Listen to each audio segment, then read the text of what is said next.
Hello, everybody. Welcome back to another episode of the world's best podcast, the Kay and Isaac podcast. By far. It's been voted. Yep. We won the Emmy. Is it Emmy? Oscar? We won the Oscar. Grammy. Probably Grammy. We think podcast to be Grammy? I would think so. It's kind of music related. There you go. Yeah.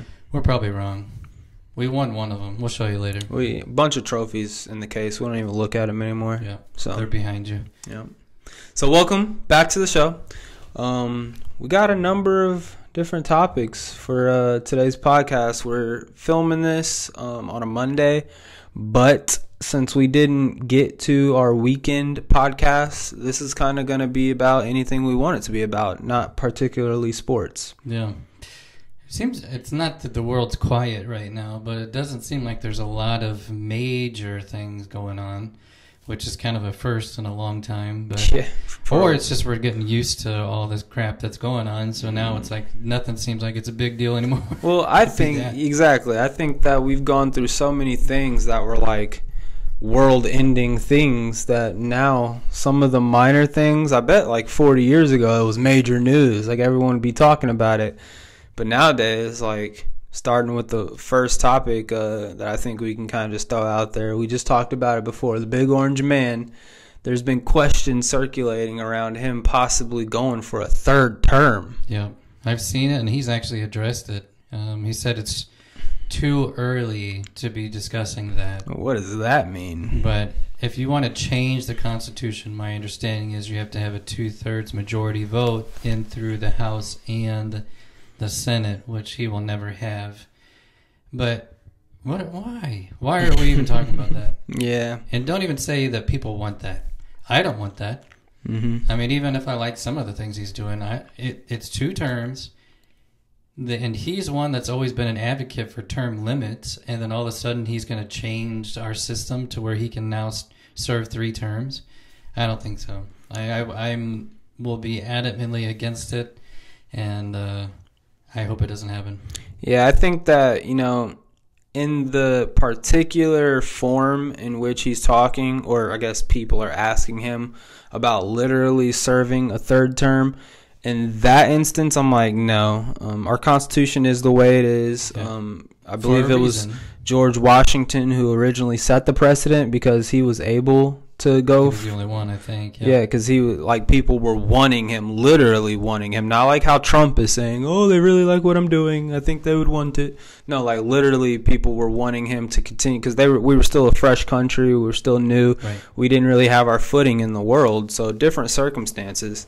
And he still rejected that idea. And I think he rejected that idea because it would set a dangerous precedent that, I guarantee you, I don't know all of my history, but I believe it was Russia that with Putin starting, it was like they had terms and he kind of just was like, okay, well, I'm going to continue sticking around. Anyone opposed? Somebody was like, I oppose, and that person got disappeared. And so, I think that's, even for the first 8 years of your presidency, you could be a perfect president. After 20 years of serving, when the person you were when you started may not be the person that you are when you finish. Yeah. And setting the precedent that you can go more than 2 terms would be able to enable some of that power complex that you may get that could alter how you are as a president. Yeah, and you got to think too down the future. Obviously, Republicans are going to be like, "Yeah, that's a great idea." Well, you also open the door that when you do lose the presidency at some point, now you've allowed the Democratic person or independent, maybe at that time, who knows, to I'm going to serve 4 terms. Let me go ahead and get that changed in our Constitution. It's just. The whole point was to not develop our system to where we would have a king and queen again, which is what they were trying to get away from when we left England and came over here. I mean, so it's in there for a purpose, and I think they need to keep it. And it's a stupid conversation. There's so many other things going on in our world that we don't need to even be talking about 3 months into a presidency. Hey, we're gonna see if we can get you in for another term. It just doesn't make any sense, and it distracts. It just gives fuel to the fire of already a lot of things I think people are up in arms about, and just Yeah. Do your job, do a really good job, and then hope that the person that comes behind you keeps those things in play and it keeps the ball rolling. Cause yeah, I think that for starters, however he's able to do it, if he was able to pass something saying that he could try to run for president again, we still are ran on a election-based presidency selection. And so if we continue having the election at least every 4 years for our president, then even when he gets to the opportunity, if the opportunity is there to get a third term, I think it would still be dependent on the people to vote him in the first place. Right. That's a great point. And they might go the exact opposite if he allows that to happen, just to say, hey, we don't want a third term for anybody, so we're going to automatically vote for the other person. Yeah, but with that being said, my favorite catchphrase. Kay's favorite statement. Yeah. We saw a lot of strange things happening around primaries based off who they want to put in that prime spotlight for the election. That's true. Especially on the Democratic side, where literally the person that was running for president never got voted on in the primary stages of being a representative of the Democratic Party. They were appointed there. Yeah. And so, we've seen... Yeah, exactly. She didn't get a single vote.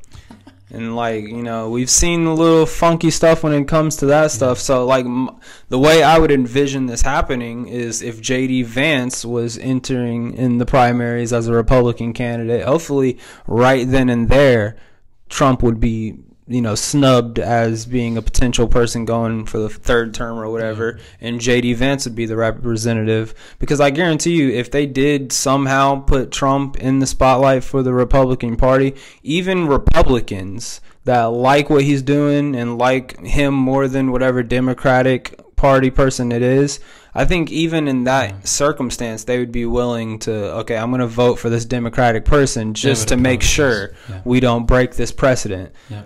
And, you deal with the consequences for 4 years, but if that's who the Republicans decided to put up, then they're going to have to wait another 4 years to put somebody else up to get back to doing their thing in the White House. Yep. When I first saw this, I don't know. Obviously, we've never lived under it. I wonder what it would be like to live under a king and queen.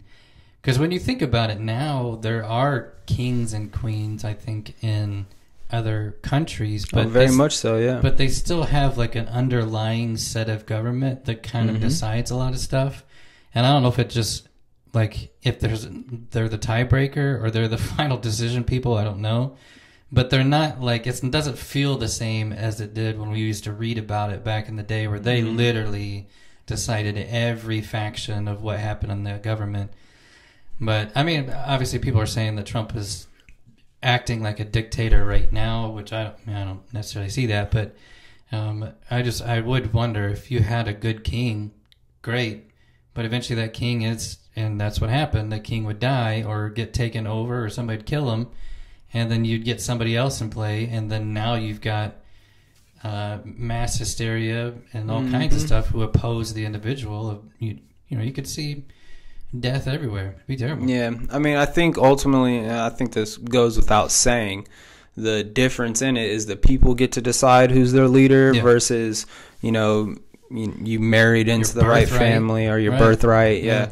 And for people, I've talked to a lot of people from the UK in my life, and I always ask them certain questions about that topic because, same as you, I've obviously never lived in a place where there's a king, there's a monarchy in charge of things.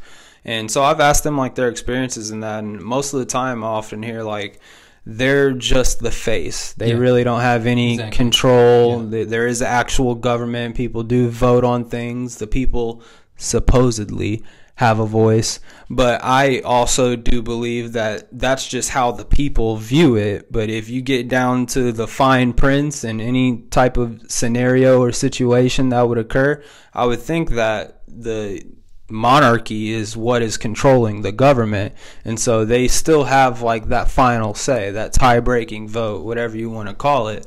It's still their country, and they get to dictate the direction that it's going. They may have to yield to some certain things that are untouchable by the people or untouchable by the politicians or whatever, but ultimately they can press their thumb on where they want to press it to be able to sway things certain directions.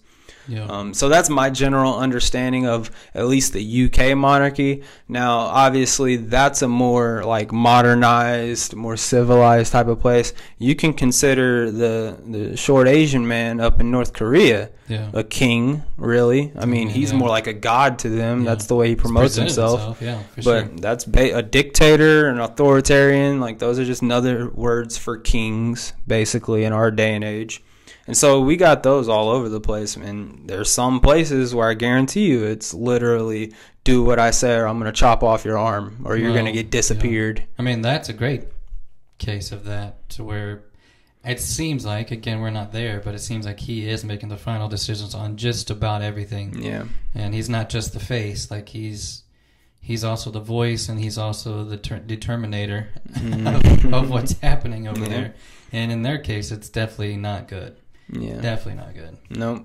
And so I think, and that's another thing when it comes to the UK, like I guarantee you there's a lot of people that are against the monarchy, and we should have, like, probably have American ideals, or we should be able to vote in who's in charge, even though they vote for their prime minister or whatever. That's what I'm saying. I think for them, and this is, again, just my vague understanding, but it's almost like they want to continue the history of what has been their, like, legacy since they became a country thousands of years ago, whatever it is, and they just want to keep that going.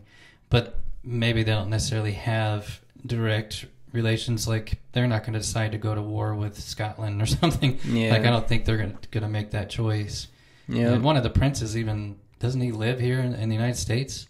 Harry, I think he lives in, like, Los Angeles or something like that. And he got kind of just disavowed from his family because he didn't want to be in the royal family anymore.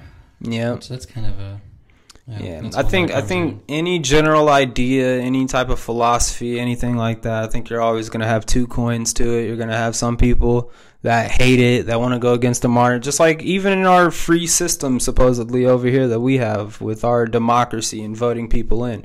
I guarantee you there's a lot of people here that are like, why did we adopt this stupid system where we're allowing stupid people to be able to dictate our government? Like, no, we should just have one person that everyone trusts to be able to run everything. I guarantee you there's people out there. And then flip that over to kings and monarchs and stuff. There's probably a lot of people that are like, we want our freedoms. We want to vote for this. Like, we want the people to have the primary voice. And you're probably going to have other people in those same places that are like, we love the king and all that they've done. We don't have to worry about it. We don't have to vote for yada yada. You know, they can just make that decision for us, and that's one less thing on our plate.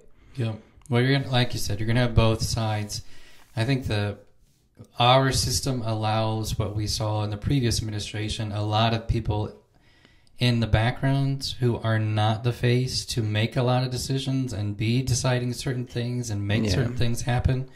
So you do have, there's no perfect system. I think that's the point of it all. There's no way to say, like, this one's better than this one, because they all have their fault, their flaws throughout them. Well, I think when you're working with human beings, man, so many, like, what's one of the primary, drivers of a human being is power. And they want to be able to reach the utmost power. What does power mean? It means you have your influence everywhere on anything that you can. Some people don't even care about the topic, care about the cause, care about none of that. They just care if they're in control of it. And I think that's kind of what our government is able to, or why, that's a way in which our government is able to get exposed, is we have little cracks in there that come off as a facade of being free and empowering the people and stuff like that. But yeah, like you said, there's so many background actors that are just showing us that illusion and making us think that's correct when really they're pulling the strings, just like a monarchy would, just like a dictatorship would. I mean, the military industrial complex is the prime example for that, of getting us into wars, giving us false flag narratives, or giving us whatever reasons they need to give us to be able to go over, kill some people, make some money from it. Yeah. Well, you certainly, the challenge is, obviously, we don't get to see the ins and outs of the war side of it. I mean, that's a good transition to another topic, but I don't know of very many citizens that live in the United States that say, yeah, we want to go to war with XYZ. I mean, name it. none of us are going to say, yeah, we want to send our young women and men to go risk their lives. Until the only time I think that they're ready for that is when it's legit a threat to our livelihood. So if somebody just launches an attack on the United States and actually comes into the country and tries to do something. I mean, 9/11 was a great example of that, I think, where they actually launched planes into our buildings, and we, supposedly, allegedly, and we, went after them over in Afghanistan, or Pearl Harbor is a good example of, Japan coming in. But again, you've got 18, 19, 20-year-olds that are serving in our military, and nobody wants their lives being risked for something that we don't feel like even really affects us. Yeah. And that's one big topic right now where Trump is having... I mean, he's saying some rhetoric right now that is a bit inflammatory and a little bit dangerous. I don't know. I don't know if that's the right word, but basically talking to Iran about, like, if you don't sign this nuclear deal or, get back into conversations, like, it might lead to us launching attacks on your facilities. Yeah. And they're responding with, well, we know exactly where all of your bases are in these foreign countries. We'll go right back at you. And it's not that I'm necessarily afraid of Iran, but I don't want to, again, put ourselves in a position where we're going after them. And you can explain the reason, but I don't know. I just don't see very many people in support of that. Yeah. I mean, going back to your conversation, I will add on to that. Like, yes, I think, progressively this has gone throughout history, gone a certain way where in the beginning of humanity, civilization and kingdoms and stuff like that, yes, your first and foremost priority is protecting your people and doing things that only relate to your people. But then treaties started coming along. You're like, okay, well, they're our friend. We're going to take care of them as well. I think it's progressively gone down that line so much to where I think a lot of American ideals when it comes to some of these wars that I would say probably a majority of people would look at and say, well, why are we in this war? Why are we doing this? Just playing devil's advocate, there's a whole conversation to be had when it comes to cultural differences. But when you go over to the Middle East and you see how they're treating women, you see how they're treating children, how they're treating their civilians, how it almost does seem like there's a dictator in charge that's just a brutal murderer that kills anyone in his path. I would think America being one of the top powers in the world, like I have this belief, which I got it out of American Sniper. You ever seen that movie? Yeah. Oh, yeah. And I really like the line when it was showing a flashback of Chris Kyle, I think's his name, showing his childhood with his brother, and his brother got into a fight in school or whatever. And I guess Chris Kyle had stepped in at school and fought the kid that was fighting his little brother, that was beating up his little brother. And so they get home from school or whatever, and their dad's in there. He has the belt on the table, like waiting for him. And they have a conversation. And, without going line for line from it, basically the idea that their dad was expressing from it in a rather aggressive and abusive way almost, but the idea he was expressing was that there's three people in this world. You have sheep, and the sheep just want to go about their own business every day. They want to just handle them and theirs. That's the only thing they can focus on. They're not really capable of focusing on much more than that. And then you have wolves. The wolves are the people who are gifted with the strength and the aggression to be able to take advantage of other people. And they use that strength and aggression to go after sheep in the world. And then the third person is what he called it in the movie, the sheepdog, or like the hound dog, the person that protects the sheep. They were also blessed with aggression and capabilities of defending themselves and others, but they choose to use it for good to protect the sheep of the world. Right. And so that's kind of my understanding behind like America and the abilities we have. We have the capabilities more so than anyone else in the world, and the only thing that's left is, are you using that for good or are you using it for evil? Are you the sheepdog or the hound dog, or are you the wolf?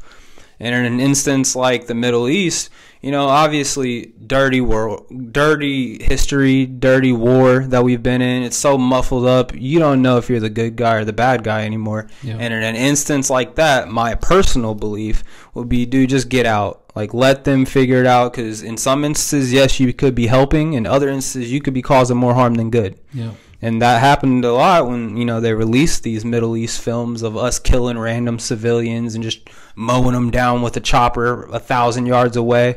And there's no type of, you know, empathy involved in that. You're not standing there shooting a person in the face and seeing them drop dead in front of their family and stuff. You're on a computer screen dropping bombs. Like, that's no way to be committing a war.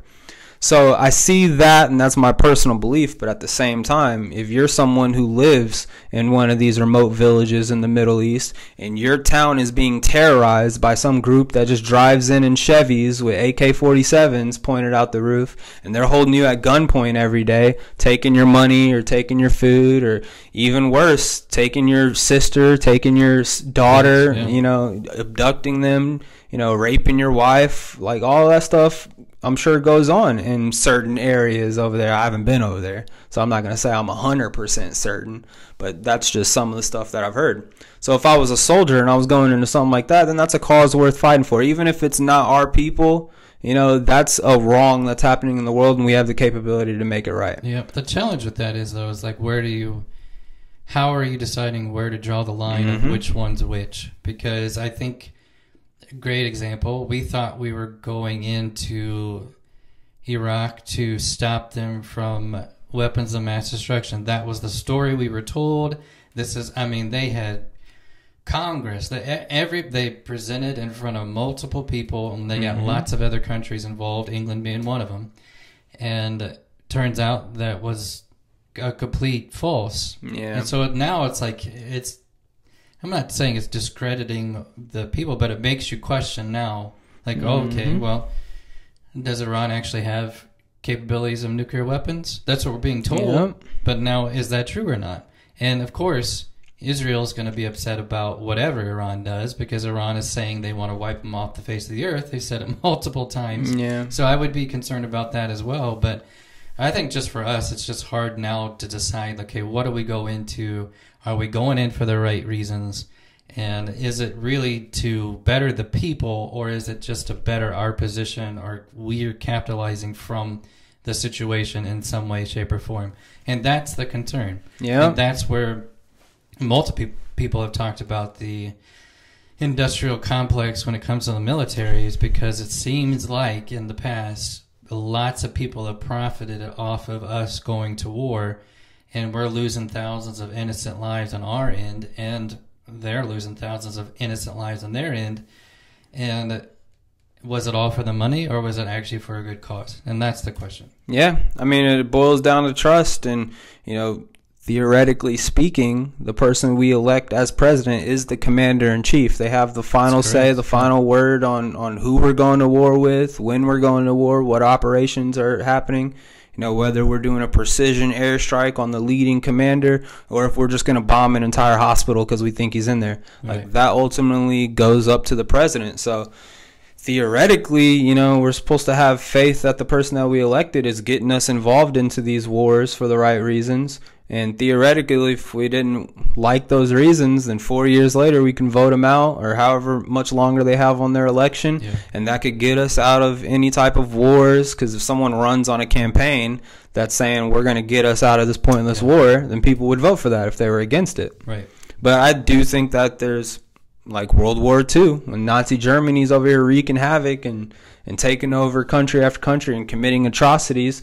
You know, that's an instance where if the president got on TV and said, this is what's happening to these people over here, and obviously Pearl Harbor is what got us into that war. It was a strike on us. But even besides the whole Pearl Harbor thing, I think, you know, 5-10 years down the line, I would like to think if those atrocities continued to be committed out there, and a force like the Soviet Union, or like England, or not England, but Great Britain, I guess, weren't able to fight them off themselves within a longer time frame, I would like to think America would eventually get involved anyways. Yeah. I mean, that's the hard part, though, is I think people were so war-torn from World War One, and it really wasn't that long afterwards where we started to see this happen again over in Europe. A little over 20 years, a little under 30. Freaking Germany, starting wars all over the place. They did it twice. Yeah. But just the whole thought of, like, it took us getting bombed to then get involved. Now, it's not to say that we weren't involved, because we were. We were shipping supplies and all kinds of stuff over there. I'm pretty sure the reason why Japan did strike us is because we were putting oil embargoes on them, and because we were trying to help our allies in that war financially, basically. Yeah. So yeah, it's just a challenge. I mean, you want to feel like that America, being the leader of freedom, as people would say, or the free country, a free world, that we're going into every situation to better everybody involved. And it just seems like sometimes we've seen that has not been the case, or at least it's been really hard to see that that's the case. And I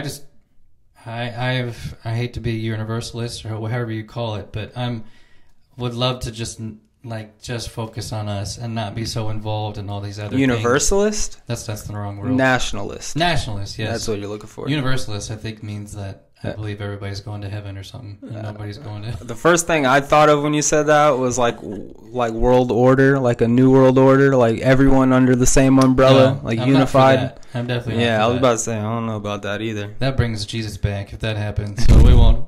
Or if aliens land. That's true. I think if aliens land, we need to all come together to represent ourselves as Earth. Yes. Yeah. It's not bad. I watched the Signs last night. Phenomenal movie. Great movie. It's so good. But it did get me thinking of, like, we kind of said at the very beginning of the podcast, if something happens in our world at this point, I'm almost not even surprised anymore. So if we did have an alien show up, or they start, colonizing somewhere, I'm not even going to be surprised anymore. Really Man, not. what happened? What happened to all the alien? Man, I'll tell you, like All the just end goes away. The end of last year, there was like every other day a new UFO sighting. The drones, whistleblowers coming out. Well, supposedly the drones. We don't even know if that's what they were, but that's what they were calling them. That's the term they used to dumb it down. That's what America said they were, apparently. But yeah, man, the whistleblowers coming out talking about they've seen alien bodies, or they've seen the aircraft that are being re-engineered or whatever. But now, what? What's out there? I haven't heard anything about UFOs in a solid probably 2 months. Yep. What is happening here? Well, that's what happens with the news. Everybody has their attention on something for that period of time, and then something new, gold and shiny, sparks their attention. So we're going to go focus on that and blow up Teslas. So does that mean the UFOs ain't happening no more? Oh, they're still happening. Where they at? We're not focused on them anymore. Where they at? We got something new, exciting to look at. I thought we was going to get full disclosure. I want the president to walk on the television and say, this is what the alien body looks like, and just show us a picture of something on an operating table that's cut open or something. Although I think you and I would be ready for that, I think the majority of the world would not be ready for that. They would see that. One, we would all think it's fake, and everybody would be like, oh, prove it. I need to see it for my own eyes. But yeah, I would look at it and be like, all right, that's cool. Hey, where are they at? What are we calling them? Yeah. These the reptilians? Is that what I these could are? use an alien friend. I'd be all right with that. Paul, you ever seen the movie Paul? Yeah, I think it's a great movie. they'd be chill, man. I think the aliens would be chill. They'd probably think about it. If you're in a new country, and I'm talking about the average generous person. There's good people, there's bad people, there's a-holes in every situation. I'm sure there's American tourists that go over to Japan and they make fun of everybody and do a bunch of crappy stuff. But then there's people like my buddy Brandon, who I'm going to be seeing tomorrow. We'll see. But like my buddy Brandon, who went and stayed in Japan, I guarantee you as soon as he got here, like eyes big, like, oh my God, this is so awesome. Can I go eat noodles? Like, where's the anime store? Where's the hentai store? Do you even know what hentai is? Is that the tattoo thing? No. Oh, what is it? It's pornography and anime. Oh, no idea. Where's the hentai store? What's the thing where they do the art on your hand? I think know. it's Indian. That's more Indian. I don't know what it's no called. Clue. Let us know in the comments. Like stick and poke tattoos or something? Yeah, and it's temporary. I don't think it's stays. I have no clue, man, but Like no, I was that's saying though, I different, bet aliens, you know, there's probably bad aliens sure. out there, but if it was a good alien, I guarantee you'd land and be like, "Oh, can I have a hot dog Yeah. and a He wants hamburger? to get to know our culture. This is a Coca-Cola? Oh my God, you guys just drink this all day? I'm like cracked out right now." So yeah, I hope, man, in my lifetime there's just something. Just give me something with aliens. I can be 98 years old and on my deathbed, and if my great-great-grandson walks in there and is like, "Dad, watch this," pulls up a clip of YouTube and it's a mothership landing, I guarantee you in the 5 seconds after that, I'd give out a smile, give out a smile, and then just flatline. Die happy. Flatline. I don't need anything else after that. Yep. I don't know if we'll see it, but like it's a great point that it's massive. Everybody's talking about it. It's a conversation. You're seeing everything, and then all of a sudden, it's gone. It's not there anymore, and it makes it feel like it's not happening. But I guarantee there's probably still stuff flying around in the sky that we can't identify. Oh, yeah. Yep, I think they're just what they're currently doing, man, is just throwing everything up in the sky nowadays, and it's like if you see something strange, well, that's normal. Yeah. Yeah. But before we started getting on this rift about aliens, why does it always go back to aliens? That's a good one, but I want to go back to the whole Middle East thing because you had mentioned that we were talking about striking one of their facilities for nuclear capabilities and stuff. I did see something the other day that was like inside footage of some cave where they're housing all of their missiles and stuff like that. It was exposed. Yeah, and I saw it too, but then you question, like, what? Is that over here? And they're just showing video footage to try to prove that that's what's going on. Yeah. But I saw the same thing. Go ahead. Sorry. I think that, you know, I saw Mike Baker analyzing it, and he was like, in that video, it literally looks like they're not well-maintained missiles, and they're all like just stacked on top of each other.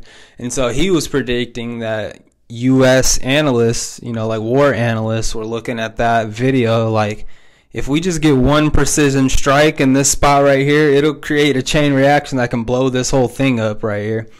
And so I just wanted to say that if that video is real and that's actually how they're housing their stuff, this may be a quicker battle than we think. If we can just take out all their arsenal like that. Because, I mean, we have stuff. I think they were saying like it's on the inside of a mountain or something like that. We definitely have stuff that can get through a mountain. Yeah. Well, I would imagine that Israel and ourselves, I think, I mean, Great Britain is involved in some way, but definitely between us two, we have some idea of what's going on, because I'm sure Israel has all kinds of spies that are inside the country getting a view. And then I don't know where we get all these satellite views, but are they just watching us too? They're watching everything. I mean, it's just crazy. If you think they can't see things are moving, they can watch transportation. They can see if like I think they showed one of Russia where they were expanding their military. They saw like 2 days ago it was 2 tanks. Now it's like 30. I mean, for a new front, they've talked about that. But I do find that very interesting, that I would imagine we have some idea what's actually going on in there.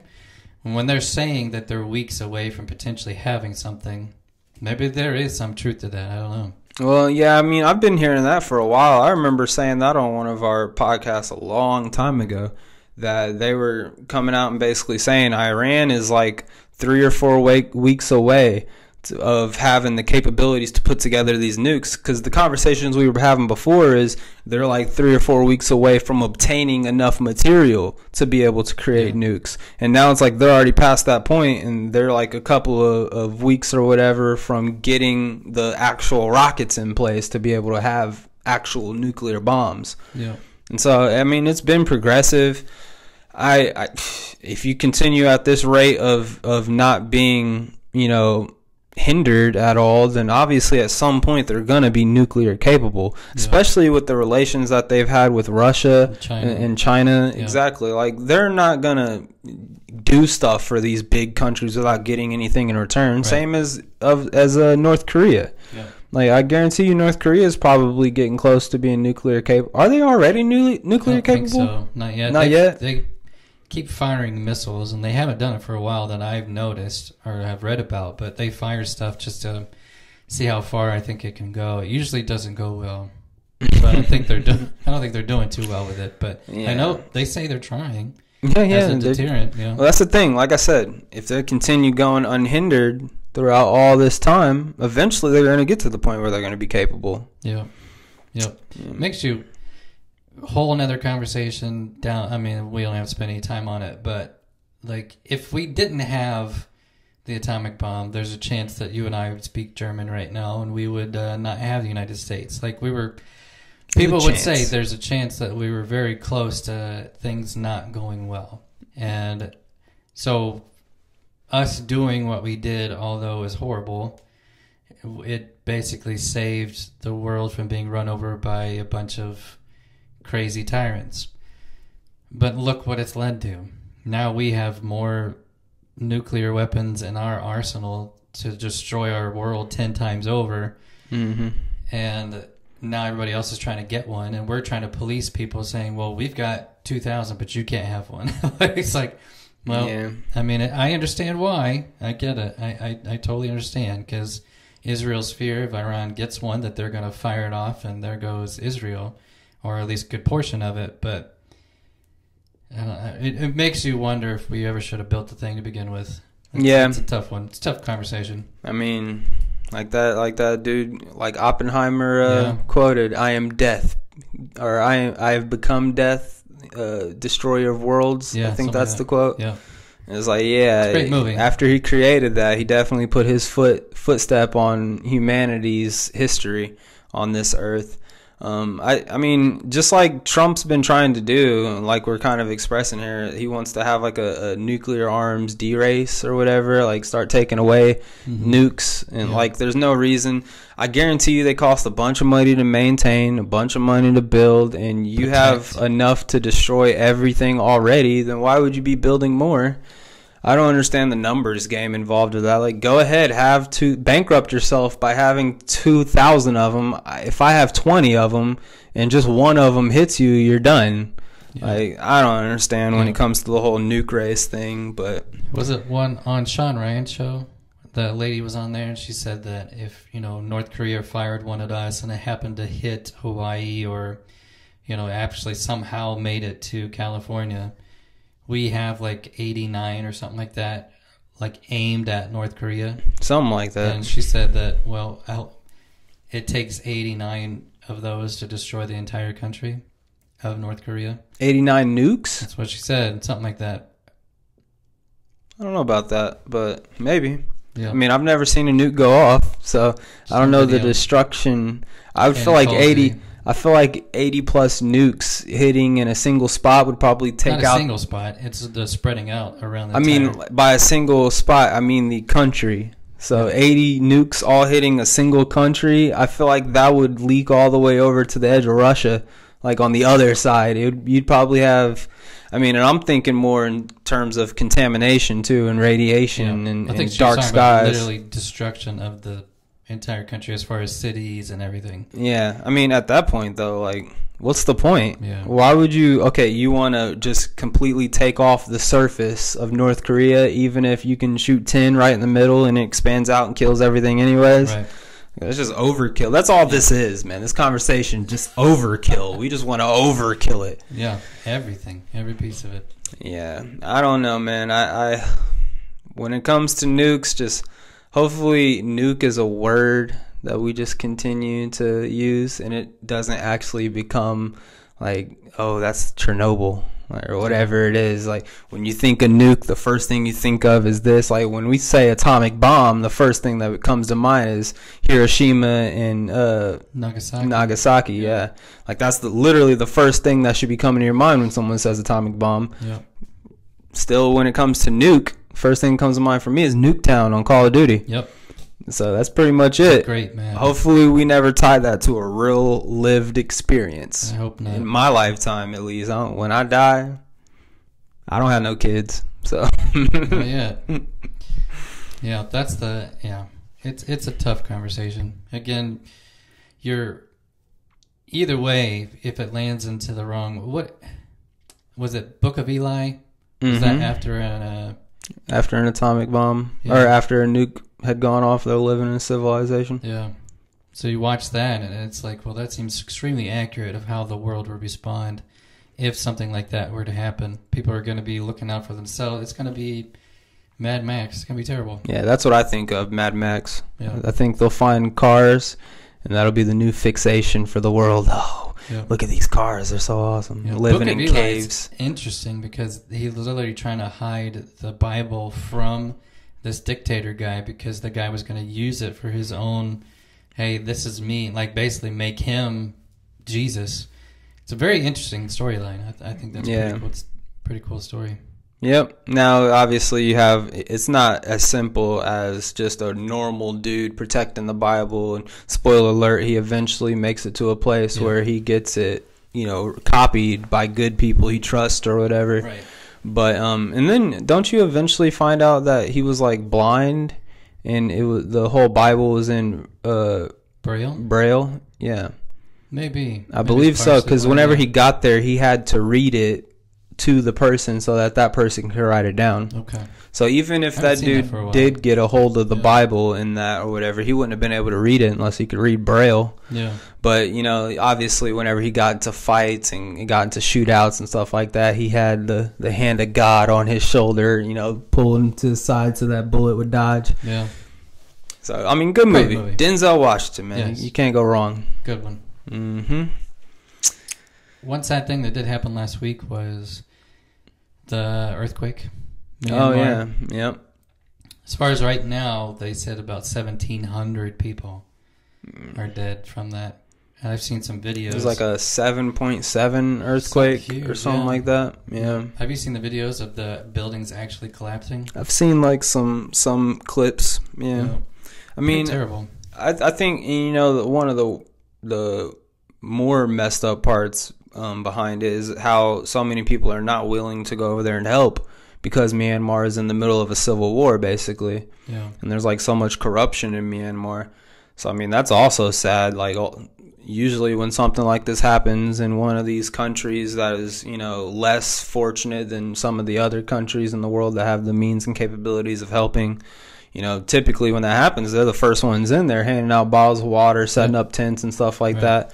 And I mean, I'm not well studied up. Like maybe there is people coming in that are doing that stuff, but I did hear that their civil war is causing a problems with people wanting to come and help them. That's terrible. And so if that's the situation out there, if Myanmar is literally left to itself to be able to try and figure it out, like it's gonna be rough.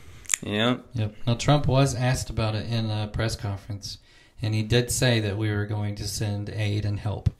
He didn't say in what capacity, and that was like beginning of this week, last week, so I don't have any idea what the update is, but he did say we would come in. And that goes back to our previous conversation that we just had of that's the type of stuff where, we should be going in and we should be helping. Like, what if we were the country that was known for just being an aid group? When something bad happens, we can come in and we can help. We can help rebuild. We'll send, trucks and all kinds of stuff over to help clean up the space. Just giving our money away? That's the kind of stuff I'm fine with giving our money away to. Like if tax dollars want to be spent on helping countries get back on their feet because they went through some terrible tragedy, I'm 100% behind that. Yeah. And I think a strong majority of American citizens would be behind that because we're pretty giving people. I mean, that statistically, I don't know, obviously, where these come in at, and maybe it's wrong, but according to the polls, the United States is the most giving country of any other country in the world. Are these American polls? Well, maybe. I don't know. But as far as like what they've been able to track and where the money goes, we're the most giving country. And I think people are like that. I think we may not want to physically help you clean up your house because it got destroyed by a tornado, but we're willing to give you $50 to help you do it. That's it's kind of the way that we are. I mean, we may not be the hands and feet exactly, but if we can give money to it to feel like we're doing something, it makes us feel better that we're helping you, then I think people are more willing to do that. I think, in my personal belief, that is a glass half full type of perception. I'm sure it is. I keep in consideration that we live in a capitalist society, And I think a majority of people who have the means and ability to be able to just give money away, I think they have a mindset of, what am I going to get in return for this money? Sure. Like, no good deed goes without something coming back towards it. Yeah. And I think where there's an opportunity to make money, people in our culture and the capitalist culture, there's going to be some who just give that. I'm not worried about making money. I just want to help you. There are definitely those. There's a lot that are like, you just had an earthquake, right? Sign away 30% of yada yada and we'll help you with that. Yeah. Well, it's funny because I just watched the movie Twister. So the second one, the one that just recently came out last year, and that's what was happening in the movie, spoiler alert. But this company was saying that they were studying tornadoes. In reality, he would go to like destroyed cities and they would, get the science behind it, but then he would hand over the information to this real estate agent who would say, oh yeah, we'll help you out. Let us help you. But what he was really doing was taking over their land and basically buying it from them and stealing their stuff. So exactly. We do know, yes, that would for sure happen. But I do think there are good people out there, but just there's greedy people out there too. Yeah, I'd like to think that there's enough good people. I know that there's good people. I'd like to think that there's enough good people to where it could at least make a little bit of a difference. Yeah. And that's the whole same analogy that I used at the beginning of this podcast when it came to American Sniper. Like, it's not just in guns and butter. It's actually in, policies and actually making... Yeah, guns and butter. You never heard that phrase, guns and butter? That's what it's about, man. It's about guns and butter. It's about the arms and the power. Oh, okay. You know what I'm saying? Sure. Like, anyways, but that it's also in that realm of speaking of like helping people. Like, you got wolves, you got sheep who are the people in need, and then you got hound dogs or whatever, and hound dogs are the people you're describing that would step in and just help because they needed the help. But then you have wolves that are going to step in and help, but really they're taking advantage. Sure. Yep. Great movie, man. American Sniper. That is a good movie. Yep. Now, I've heard some things about him in his personal life that I don't know about. I never met the man. Yep. So, I'm concerned about it. I remember him for the good things. Exactly. If we were only judging people based off of their reputations, then we'd all be terrible people. It'd be a messed up world, in my opinion. Because everybody has problems. Yep. And Isaac has more problems than most. But we're gonna look past that, okay, for his sake. One is my big head. Enormous head. It's not that big. I did compare myself to Stewie Griffin at one point. Oh, but see, yours is more like a blockhead, like an ice cube. It's almost like a... All right. That's enough. Okay, any other topics we need to touch on, man? You got anything else for us? The other thing I had was last week. So we talked about this already. We need to give up this Greenland thing and just be done with this conversation. But Vance and his wife went over and they made a speech and all this stuff. And they were actually interviewing several citizens who either attended or just kind of off the street. And all of them are like, we want to have good relations with the United States. We want to be good friends with them. But we don't want to just give up our country and annex it to the United States. Now, I understand the reason and security and all that stuff. But I mean, the Prime Minister has made it pretty clear that is not going to happen. So we need to stop. Just stop. I feel like there's been several pinpoints of things that this administration is starting to kind of shake up relationships with people that we have had strong relationships for a while. Mm-hmm. Some of it, I would say, needs to be shaken up, so I'm okay with that. But this one is just, to me, it's so bizarre. It'd be just like if, Canada says, "Oh, we're just going to take over your country." Take over our country? Yeah, I mean, none they of don't us stand a chance. Exactly. So, granted, Greenland only has 250,000 people. We could take on Greenland, but I'm just trying to put myself in the seats of those people where I'm like, there's no need for that. We'll work hand in hand with you. We'll have good relations. We'll have good trade partner. If you want to put a base here or something to help, with this, what you're trying to do, to have some protection of what's going on with Russia and China, I think they would be open to that. But just to say, well, we're just going to make you the 51st state and you don't have a choice, I don't think we don't live in that time anymore where you're going to just kind of make that happen. I don't think. I mean, I mean, hey, I don't know. We don't live in that time. Is that what you think? I don't want us to live in that time. Yeah. Maybe it's we're more civilized civilized than this. Yeah. Yeah, I want to be more civilized. Was it actually like J.D. Vance himself going around interviewing people? No, it's reporters. Reporters for who? Well, like NBC, ABC, like they were over there just documenting what he was doing and obviously filming his speech to Greenland. Mm-hmm.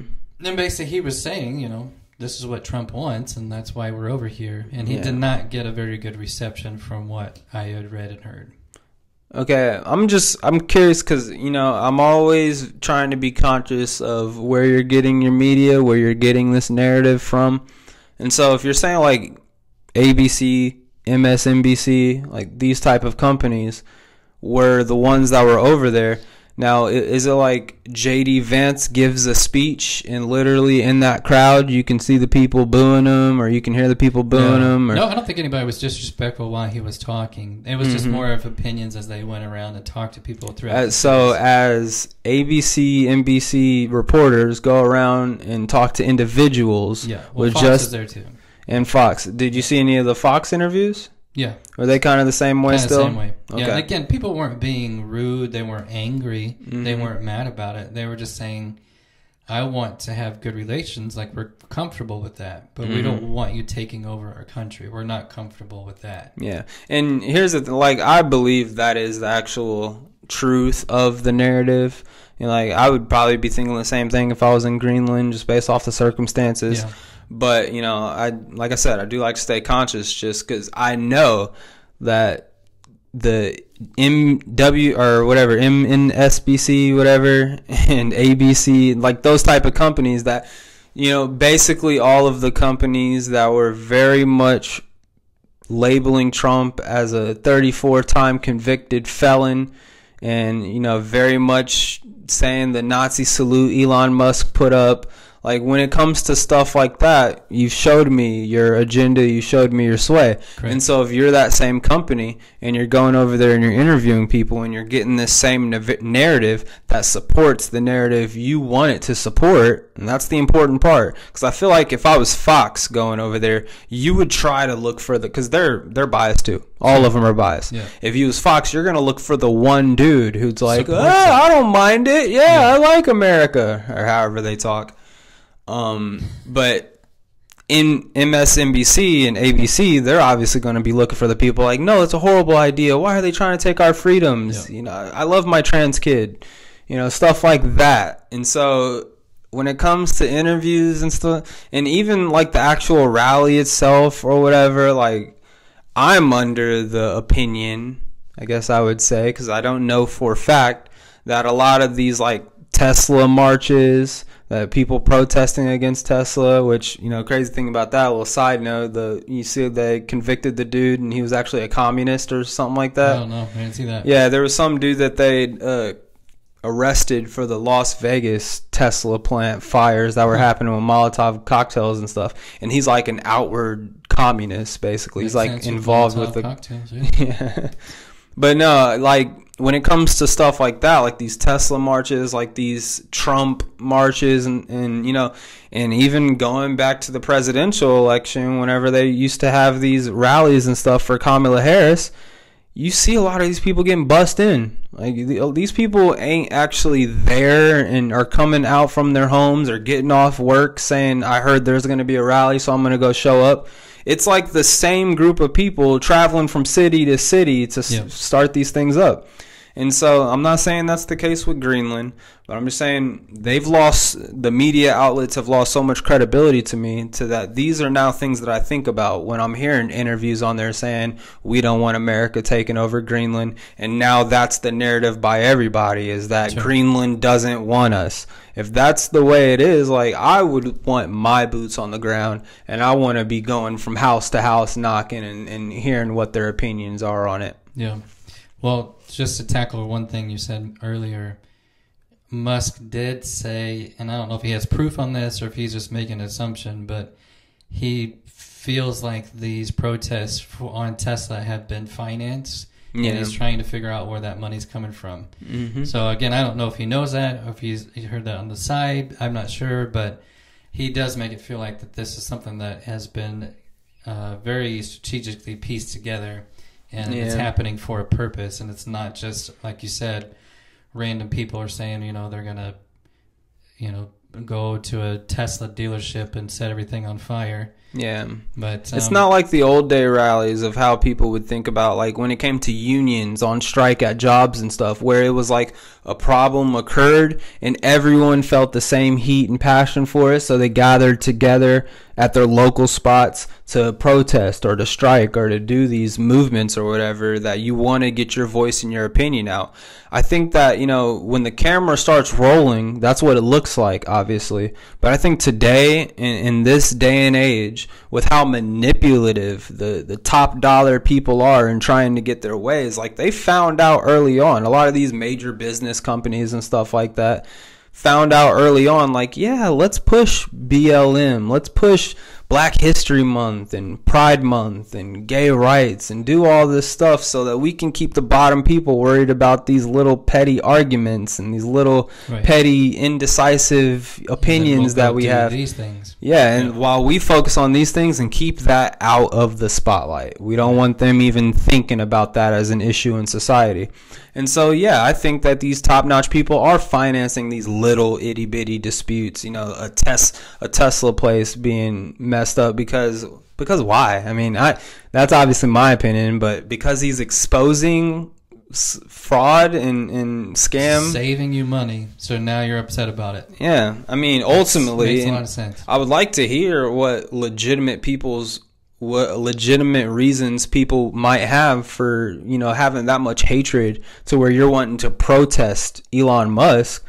But ultimately, I mean, in my opinion, only things that could get you that riled up is all speculative stuff. I mean, it's all stuff. It's the picture that media has painted him out to be. It's nothing that's like in concrete, like, oh, now we see you for who you are.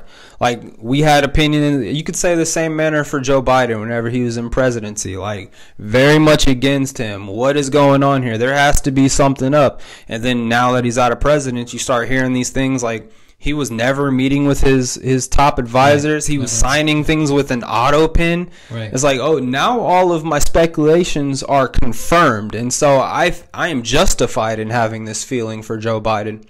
Like, you can have all of that stuff of having an opinion towards Elon Musk, but until you get something in concrete, you shouldn't be setting Tesla cars on fire. I mean, that's a little far for speculative opinions. Right. I think the other part, we've talked about this before, not spent too much time on it, but it also goes back to the reasoning. Like, he doesn't have to do any of this. He's the richest man in the world. So unless you have an individual that's just consumed by wanting power and they want to dictate everything, which I don't get that impression from him. I think he legit just wants to make things better, and that's why he's shooting rockets off into the sky, and that's why he created an electric car that people can get. He's doing things that I think he's trying to benefit the world, I think. That's my opinion of him, and you obviously can have a different opinion, and that's fine.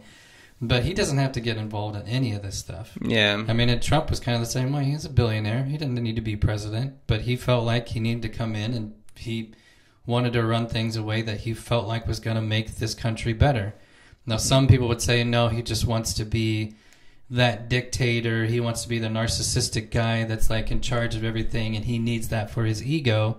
But again, why would you put yourself through all of that stuff that he went through if you didn't actually believe that you could go make a difference? Yeah. And sure, you can argue all you want to on whether that he's doing that or not, and you can do the same with Elon Musk. But it's just taking the position of, if I had $400 billion, I'm not sure I'd be interested in going into a fight. Yeah. I might just want to continue to do my thing and to, invest my time in things that I think are going to help make the world a better place. And, I hope he doesn't go back and look at this and regret his decisions, because it is costing his companies quite a bit of money. Well, I mean, that's the thing. You're talking about the speculation behind Elon Musk's character, saying that you don't believe that he's someone that's in it for the power and the money and stuff like that. I think that, same as the conversation I was just having behind speculation and actual concrete evidence that helps you support your speculation. Just look at what Elon Musk did with Twitter, right, and like the direction that our social media was going when it comes to censorship and getting kicked off platforms and stuff. Like, I'm not very controversial at all. And even I had gotten a few strikes on Facebook back in the last term or whatever. But when it comes to Twitter, Elon Musk steps in, does community notes. We're not kicking off anybody. You're able to say whatever you want because this is true freedom of speech here. And how much money, how much profit has he gotten off of Twitter since he bought it? Like, I'm pretty sure he's lost a crap ton of money. Yeah. Well, he overpaid. I mean, that's for sure. He definitely overpaid for it. So it's starting to come back down to its value, but I think it's on the swing up, but it's not even remotely close. And I think he just sold it to an AI company, which he owns too as well. He sold it for like $33 billion or something. Interesting. We'll look into that. Maybe we'll talk about that next time. But I'm pretty sure he moved the ownership of it to help with something. I don't know exactly what. Yeah, but the whole point is that he didn't make that deal with Twitter for money and power. Right. He made that move for Twitter because he didn't, he wanted to protect certain liberties or whatever his opinion is on society that it seems like a majority of other people agreed on. Whether you do or not, he did it for something that he believed was making the world a better place, like you're saying. Yeah. And so, I need the concrete evidence behind, I've even heard people trying to bring up his family's history and being South African. And they have their whole issues that's going on over there with apartheid. On one side of things, you have people looking at it like, well, the British went in and took over their empire and started treating black people horribly back in the day. And, I don't know. I wasn't there. I haven't read even much up on their history and stuff. But then on the other hand, you have South Africans who are white who are saying, we've lived here for generations and generations and generations. We don't consider ourselves British and of British descent. We consider ourselves Afrikaans or whatever they call themselves. And they actually have their family traditions from that place. Like, they're kind of separated culturally from the UK. And you have them saying, no, we're actively, being segregated against and hunted down by the black people of South Africa. And, even to the point where President Trump is giving them refugee status to be able to come to America. The white people of South Africa are given refugee status, even though they don't want to leave Africa because that's their home. They're not going to leave their home. But, that's my whole point with, people want to bring up that history of Elon Musk and his parents and how, Joy Behar said that he supported apartheid and he was exactly. And then she had to take it back in the same episode because the producers are like, you don't know anything about that, and that's not true at all. You can't just be blatantly saying that on public television. Exactly. I mean, correct me if I'm wrong. Share some type of link. Share some video, please. Show me the evidence. Has he ever made any type of comments, any type of opinions, anything like that on anything happening in South Africa and his family's history and their culture? Has he ever made any type of Nazi, just a salute. That's it. Yeah, just a salute. Yep. I love you. I love you. That lots of people have done, by the way. I love you. I'm going to start telling people I love them like that. I love you. Let's not do that. I'm throwing my heart at you. 9. No, not that I know of. I mean, I don't even know if he's ever addressed it. No. And it's just, but people have addressed it for him. Yeah, yep, clearly. And so that's when it comes to speculation. People have to be conscious of what is speculation, what is a narrative, what is agenda, and then what are the cold, hard facts that you have to work with. You have the narrative, you have the agenda, you have speculation, you have the cold, hard facts that are told to you, that are given to you by people. Then you have to start questioning sources, try to make sure those are actually the facts behind it. Yeah. And then there's the bubble where I live, where I don't believe anything unless I observe it myself, unless I feel it, touch it, hear it in my space right here, right now. I'm not even sure, Isaac, if Russia is a real country. Wow, because you've never been there. Never been there. Okay. Never. It's So I'm 98% certain that it is a place. I'm about 90% certain that there's a war going on with another country called Ukraine, which I don't know if they exist either. I've met someone from the UK area. I bet he could probably give me a better idea if it's real or not, but I don't know because I wasn't there. So I'm never going to have some 100% concrete opinion on whether they should be shooting them or they should be shooting them or nobody should be shooting or the money should be going over here or which territories. No clue. No clue what's going on. Don't even know if that's a real place. It could be something that I'm hallucinating every day, seeing it on the news. Well, everybody else would be too then, so I don't know if that works, but nah, you all could be a part of my hallucination. Could be. That's a whole other conversation. I think we end on that one, right? Yeah, that's what we're gonna call it. You could be a part of my hallucination. There you go. That's the name of the podcast. All right, well, that's all we got for this one. When should people expect us next? We're probably not gonna do a sports podcast here soon, so maybe next Saturday we kick back up and then go back into sports after that. Sounds good. Yeah, we've been busy. Well, this man's been busy. Yeah. I've just been, working every day and, slaving, basically. For that dollar. Yep, paying the bills. Money. That's all. Making the check just to spend it all on the bills. That's my life right now. It's very fun. It's about 90% of your lives, too, so don't be laughing about that. Yeah, don't laugh. I saw that. All right. That's it. That's it. Adios, y'all. Peace out.